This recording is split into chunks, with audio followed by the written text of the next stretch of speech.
ಕೆರೆ ತುಂಬಿಸುವ ಯೋಜನೆಯ ಪೈಪ್ ಹೊಡೆದು ಬೆಳೆ ನಾಶ, ಪೈಪ್ಲೈನ್ ಒಡೆದು ಅಪಾರ ಪ್ರಮಾಣದ ಬೆಳೆ ಹಾನಿ. ಕೂಡ್ಲಿಗಿ ಕ್ಷೇತ್ರದ 74 ಕೆರೆಗಳನ್ನ ತುಂಬಿಸುವ ಯೋಜನೆ. ವಿಜಯನಗರ ಜಿಲ್ಲೆಯ ಹೂವಿನಹಡಗಲಿ ತಾಲೂಕಿನ ತಿಮ್ಮಾಪುರ ಗ್ರಾಮದ ಘಟನೆ. ಪೈಪ್ಲೈನ್ ಸೋರಿಕೆಯಿಂದ ಮುಗಿಲೆತ್ತರಕ್ಕೆ ಚಿಮ್ಮಿದ ನೀರು, ಜಮೀನುಗಳಿಗೆ ನೀರು ನುಗ್ಗಿದೆ. ಈರುಳ್ಳಿ ಬೆಳೆ ಕೊಚ್ಚಿ ಹೋಗಿದೆ. ಮೆಕ್ಕೆಜೋಳ ನೆಲಸಮವಾಗಿದೆ. ನೂರಾರು ಅಡಿಕೆ ಗಿಡ, ಕಬ್ಬು ಬೆಳೆ, 20ಕ್ಕೂ ಹೆಚ್ಚು ತೆಂಗಿನ ಗಿಡಗಳು ಬಿದ್ದಿವೆ. 10 ಎಕರೆಗೂ ಹೆಚ್ಚು ಜಮೀನುಗಳ ಬೆಳೆ ಹಾನಿಯಾಗಿದೆ.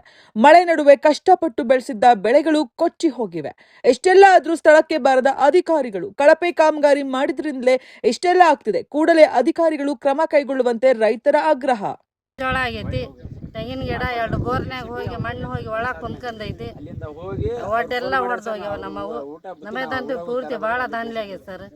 ಬರಂಗಿಲ್ಲ, ಅವ್ರು ಏನು ನೋಡಂಗಿಲ್ಲ, ಏನಿಲ್ಲ. ಇಷ್ಟೊತ್ತಾದರೂ ಕೂಡ ನಾವು ಕೇಳಿ ಅವ್ರಿಗೆ ಸಾಕಾಗಿವಿ. ಇನ್ನುವರೆಗೆ ಏನೇ ರೆಸ್ಪಾನ್ಸ್ ಅಂತೂ ಮಾಡಿಲ್ಲ ನಮಗೆ.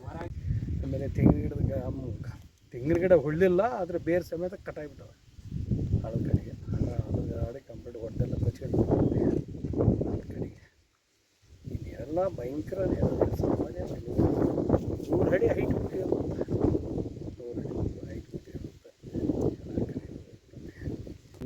ಹೊಡೆದು ಪೈಪ್ ಎಲ್ಲ ಚಪಾಟ್ ಆಗಿಬಿಟ್ಟೆ ಸರ್.